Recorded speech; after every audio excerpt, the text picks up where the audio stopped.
This is Not Everything Sucks with Andrew. We're so glad that you're hanging out with us this evening. I am even happier that we have my good friend and local entrepreneur, Nicholas Ramos, hanging out with us. Nicholas, how are you doing today? Great, I'm glad to be here. Tell us a little bit about yourself and then we'll get started cooking. Well, just a little bit about myself. I'm a serial entrepreneur. Hold on, a serial entrepreneur.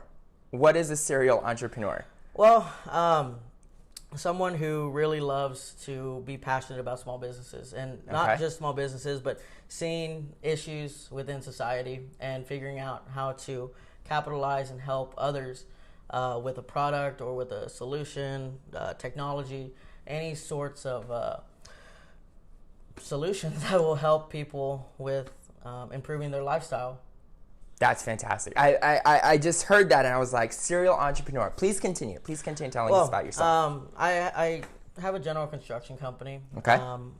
Two medical devices. I'm a co-founder of a tech company, Clutch. We're like the Uber Eats for stadiums, and we're really making some big noise and very good progress in San Antonio. That's fantastic. Well, thanks for taking some of your time out of your very busy schedule to hang out with us. We are making guacamole from the heart.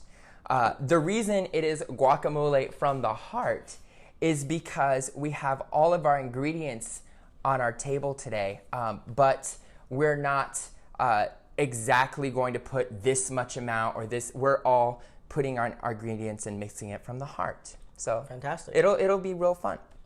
Some of our ingredients that we have on the table today are, of course, avocados. You can't do Not Everything Sucks without avocados, man. It's the whole point of the show.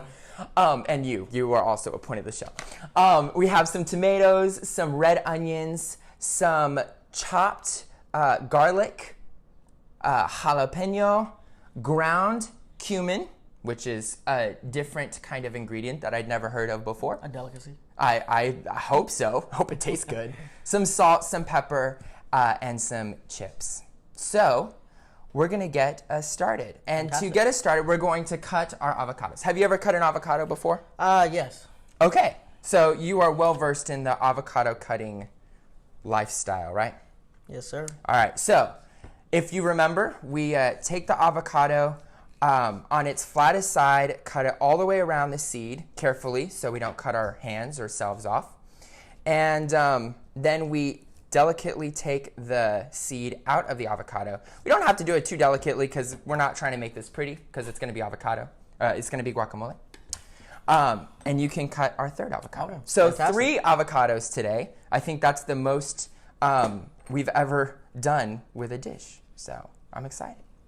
So as we are chopping up the avocado and putting it into the bowl and mashing it up, tell me a little bit about some of your local business experience. And Well, if you missed that, the seed just made a beeline for the sink, and that's awesome. sink. That's awesome. I love this. So tell me a little bit about some of the experience you've had as a local entrepreneur, serial entrepreneur here in San Antonio. Well, it's been a very nice roller coaster ride. We've had very nice successes for most of the ventures that we've started. Okay. Construction, I've been working in it very young, so Okay. I was started as a cleanup crew, helping pick up trash, doing small odd jobs, helping Sure. with doing drywall, sheetrock. Moved up to learning electrical, really getting my passion of learning how to run wire and getting licensed in the profession, Okay. which then led me to become a project manager to help with local residential and commercial build-outs for clients, really getting their electrical and helping them manage the projects from a outside view to help the projects move forward. How did you get started in construction? Well, Why construction? Well, why construction? Family friends were in construction way before I was born. Mm-hmm. They taught me what they knew, and they taught me the tricks and the ropes of how to start a job from start to finish. Really from, like I said, drywall, plumbing, electrical, to moving into the bigger jobs. We're creating foundations and really being on your own and being able to run projects and manage your workers as well as your clients. What are you up to nowadays? Well, I injured myself when I was in construction, so that ended up pushing me towards focusing mainly on school, which helped me actually start my other entrepreneurial endeavors through UTSA's CITE program. Multiple companies, all the medical devices, as well as the application Clutch. So tell me, UTSA student. Yes. Go Runners. Tell me a little bit about what this CITE program is. So CITE, they run a Big Rowdy Idea during the fall semester, and then the actual CITE competition during the spring. Okay. It's a program that allows you to help find customers and do customer discovery, and also validate that you have a product that can potentially become a full-blown business. So like Shark Tank for college students. Exactly. So like a Shark Tank that allows you to pitch in front of judges, get feedback, and also could potentially introduce you to someone who can help invest. So I love the idea of these competitions, Shark Tank kind of style things. Most of us don't have access to that kind of environment, those kind of competitions. I'd like to start a company with you today, right? Let's do it. Let's call it Not Everything Sucks Incorporated. INC. I have an idea. I have a lot of desire, a lot of passion, but I'm a little clueless. Where should I start, Nick? Well, no one is ever clueless. It's just everyone's at a different entrepreneurial level or state that they're in. There's tons of resources here in San Antonio, anywhere from Geekdom, downtown San Antonio, to Launch SA, to the university. I took advantage as much as I could to use the resources that the university allowed me to, and really step up that level of knowledge and expertise to help validate the proof of concept. So it really allowed me to socially get out there and network with other like-minded individuals. What is a proof of concept? So a proof of concept is after you have an idea, you then want to create a tangible item or a solution for a problem. So you want to really put it down on paper, or as a lot of entrepreneurs do, we put it on a business model canvas or some type of guided segment to allow us to see who our customers are, what our activities need to be, and pretty much what resources we're going to need in order to create a product and how we're going to market it to gain revenue and monetize that product. So when you say business model canvas, I think of like, you ever play that like Mad Libs where you have the paragraph and you insert the adjectives and the verbs? Yep. Tell me a little bit about what a business model canvas is. So a business model canvas really allows for the entrepreneur to set the guidelines and rules that they want to have for the way that they want to set their foundation for their business. So it allows for Not Everything Sucks Incorporated to figure out who we're going to be marketing to, who our clients are, what resources we're going to need in order to create a widget that the consumer wants to buy from us, and how to create our burn rate, which is what it's going to take to do business concurrently or throughout the months. So while you have been telling us a little bit about what it takes to start a small business, I have been getting very messy. What I've taken is our avocado slices.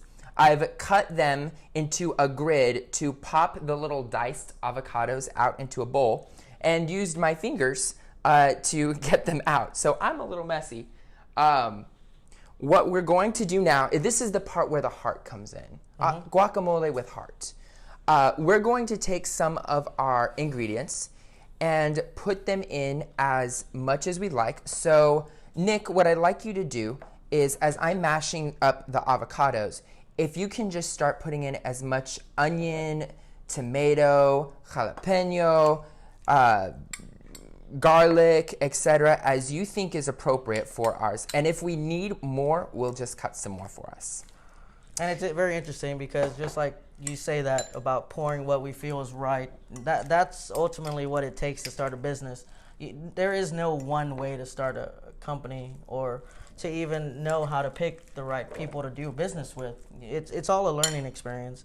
I've learned very important ways on people who to choose and how to choose people, but also to see, is it a need in the market, or is it something we really want to start? Is it worth putting our time? And time is really the main value of allowing for people to understand what we need to do or what we want to do in life.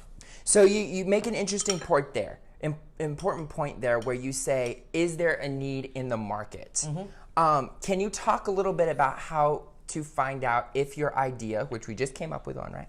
We're going to be selling guacamole. Yep. Is there a need in the market? How do you know? How can you tell? Well, ultimately, there is no product unless there's a customer. So you got to go out and really not create a product and go market it to people. You really want to find out what their issues are up front. So Clutch, when I started Clutch, I was at a baseball game. And I took some clients out from my construction company, and I waited in a long line for food and beverages. So when I got back there about 30 minutes later, I found out that the 2 foul balls had landed right in my seat. So I was like, oh, awesome. Like, I could have really experienced that. A baseball lover like myself. Sure. And being able to really see these experiences up front and personal, I missed because I chose, which is an opportunity cost, to go and satisfy my food and my thirst. So when I came back, I saw that they had landed there. So then I just briefly looked into it, and I was like, there's an opportunity here. I've never seen an app in the market as of myself. So I've never seen an app that I've seen be able to deliver food or beverages to the seat. So from there, I was like, I called up my business partner, and I was like, hey, I got a very good idea here. I want to pitch it to you. So then that's where it came into finding the right people. So you look, you discover, but you need to be able to sell this to other people to be able to have them help you sell it to the market. So it's almost like you are experiencing your life, and when you have a need for it, chances are that maybe other people might also. Yeah, I mean, not everyone has the same issue. However, there are problems that allow for people to have the similar situations. So I could have been experiencing it where I was sitting, and someone could have been waiting in line for longer than myself and not being able to see a home run or not experience what I had. And it's very heartbreaking when you spend hard-earned money for a seat or for an experience and you're not able to witness it, or you miss one part that could have been one of the most important parts to you. So it's however how deep it feels for you to be in that problem at that time, it really gives you the knowledge and expertise to help others not go through that same issue. So as you're cutting the jalapeno to put it in the guacamole, we have an idea. We have a company name. We found a couple buddies ourselves to get this thing off the ground. And we've created our business model or lean model canvas, that template. We need resources. Where do we find our investors, our resources? How do we get this from here to at the grocery store? Well, ultimately, when you're looking for resources, as in people to help you market, people to help you sell the product, but not just that, people to help you fund it. Anyone can be an investor if they have money. However, a real investor is someone who is able to put not just the money, but the effort into helping you find those other resources. So one thing we always look for as entrepreneurs is, how can we get to the next level of our company? How can we scale? How can we make our product ready for market? Well, it's easy to accept money. However, it's also easy to fail and lose the money. I mean, we can take $10,000 and create a product, but then if we don't have a customer to sell it to, then what is that investor, or what do we get out of it? We have a product, we have a solution, but we don't have anyone to sell it to or to present it to. So we are trying to find people who are not just able to help invest, but also get us in front of HEB or get us in front of someone to say, hey, we have this brilliant guacamole that we need to from the heart that we think is a valuable product to sell and that people would enjoy. Where do you find investors? So it's not where, but it's who. So I mean, we can find it at you can find it your neighbor. Okay. Interesting. So anyone really can be an investor. Yes, but you also have to be accredited. You have to make sure you're asking money from people who've had experience or seasoned in investing. I mean, you can't just take money from anyone. You need to make sure that they know what the risk is, because a startup is a gamble. You know, you could make it, or you couldn't. You could fail, and more times than not, you end up having to fail and restart, or you take a step back and you rebuild your structure. So we've pitched our great guacamole, which I just added some salt, some extra onions, and tomato to. We pitched it to some investors. We've got a great deal. What now? What kind of expenses do we incur that we might not think about? Well, dealing with a food product, you always have to worry about, well, what if someone gets sick from our product? So you need what if we get sick from our product? What if we get sick? So there's all type of occurrences that can happen. So you look at insurance, you look at how do we start our company? Who do we go to? What advice do we get? Do we hire an attorney? Do we have such a great product? Should we get a patent on it? You know, a secret sauce or a secret recipe that we keep. There's just so much that goes into a business that you learn over time. Even some of the seasoned entrepreneurs, not myself, but some of the people who are still learning and trying to get what they want out of life or what they need to figure out for starting a business. It's a constant learning experience. You never have all the answers. You always are constantly learning, and it's not a failure. It's ultimately a learning experience. You know, you learn not to do it this way next time so that you don't cause harm or you don't take a step back. You're constantly moving forward.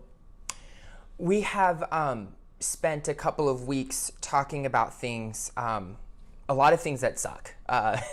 A lot of the time we've spent these past couple of weeks have been on some more political things, and you know, this is a bit of a change to what we've normally been talking about. But there's a lot of stuff about putting yourself out there and getting your product to the market that frankly are hard, terrifying, and sometimes they suck. Which is why it's very important and appropriate for us to have this conversation. For me personally, the fear of failure is something that I struggle with. I don't think I'm alone in that. I think a lot of people deal with that as well. How do you control, or do you have a fear of failure, knowing that every day is kind of its own miniature risk?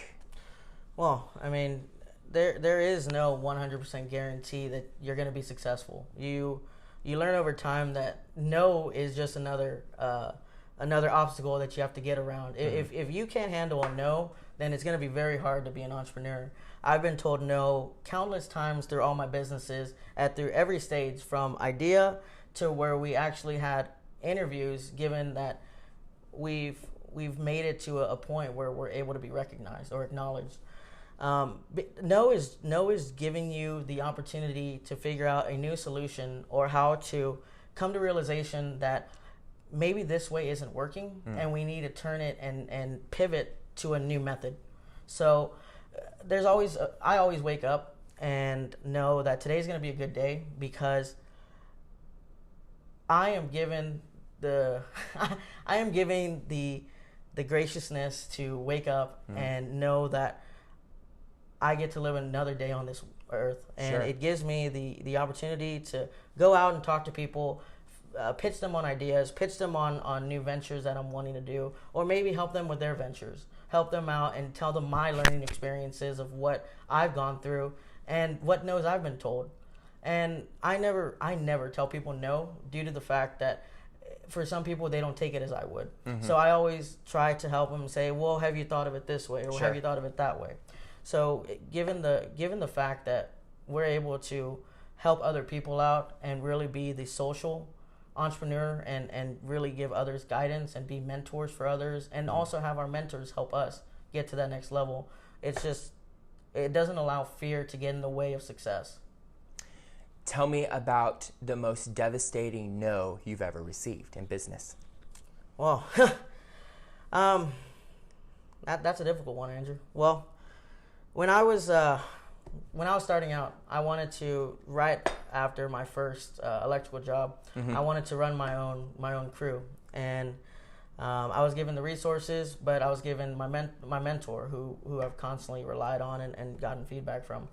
I told him I'm ready. I want to be able to run this job on my own, and he told me no. And I took it really hard. I felt that he didn't have the confidence in me, and I didn't earn his respect. But in the long run, he showed me that over time, for me learning and gaining more experience under him, it made me a better listener. And being able to be a very reactive listener gives us the knowledge to listen to others more than we talk, so that we can learn more and really gain that experience. Because it's easy to learn from your mistakes, but it's wiser to learn from other people's mistakes. We have added almost every ingredient into our guacamole that we have. Do we think we need anything else? Just listen to your heart. No. My heart's telling me we need some limon sauce. I'm so sorry, Nick. So limon sauce and cumin are going to be our special ingredients for the evening. Nick, as we start to wrap up our time together, tell us about some things you're excited about, maybe new project, maybe something that's got your mind spinning coming up in the future. Well, there are some great projects that are going to be coming here to San Antonio, and real opportunities that allow for entrepreneurs to have more resources and more of a knowledge base to be able to sit down with mentors and to potentially sit down with VCs and really pick their brain and learn from their mistakes. What is a VC? I'm sorry, venture capitalists. So people, a group of individuals or even one or two angel investors who invest into companies, not just their funding, but resources that they have. So allocations as attorneys or their network pool. So if they take the risk or take the chance on you, then you're open to their resources. Grab those chips and we'll start plating our guacamole from the heart. I love it. All right, so we've got a couple of plates here. Go ahead and put the chips on there. Ooh, that is some good looking guac. Homemade. Nick, we are called Not Everything Sucks. We've talked a lot about challenges that you faced, a lot of obstacles you've overcome. Nick, tell us, what doesn't suck?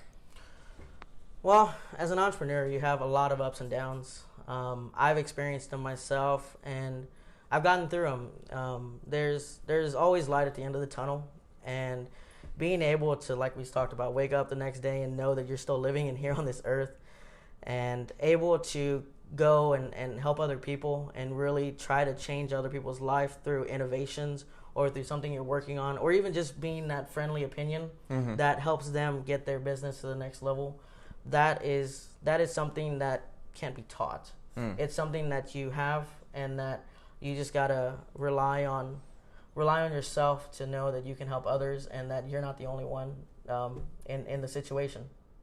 Everyone has a different problem in different situations, but if we work together, we can all overcome them. That certainly doesn't suck. Here you go, man. Here's some guacamole. Thank you. You know, it's really interesting that coming to the point where we're able to be here on Facebook Live and on the podcast. It's it was something that took a lot of encouragement for me to put myself out here once a week on social media and the podcast app and talk about things that suck and things that don't suck and things that are important to people. It did take quite a bit of courage, and it took quite a bit of chutzpah. Chutzpah is Yiddish for guts, right? It took a lot of courage to kind of put myself out there and ask people like yourself to come with me on this journey and to talk about these very important, critical issues. If I can cook with avocados every Thursday night and have a great conversation with a good friend, I know that there's got to be someone out there, someone like yourself or myself, who maybe has an idea and just needs to take a leap of faith and just jump out there. And that leap of faith is very important. Tell me how it tastes, man. Let's see if our heart did us right. That's pretty good. That's fantastic. I need more salt. There we go. You want more salt? Mm-hmm. So, I'm very grateful for Nick Ramos to have joined us this evening talking about entrepreneurship and building your own business and creating something of value for our society. I am so grateful that we have people who have been tuning in, listening in, and watching us. If you have any questions about starting your own business, or you'd like to learn more information about what a venture capitalist is, or where Geekdom is, or what the lean business model is, by all means, feel free to comment on this video or reach out to me and I can connect you. Nick does some great consulting work, and he, as you've heard this evening, is incredibly encouraging to those who are looking to build their startups. Nick, thank you so much for hanging out with us. And thank you for inviting me. Great dip. Yep. Our hearts did us right. They were true to us. And thanks for hanging out with us too. Not everything sucks, and we're glad we got to tell you why. See y'all next week.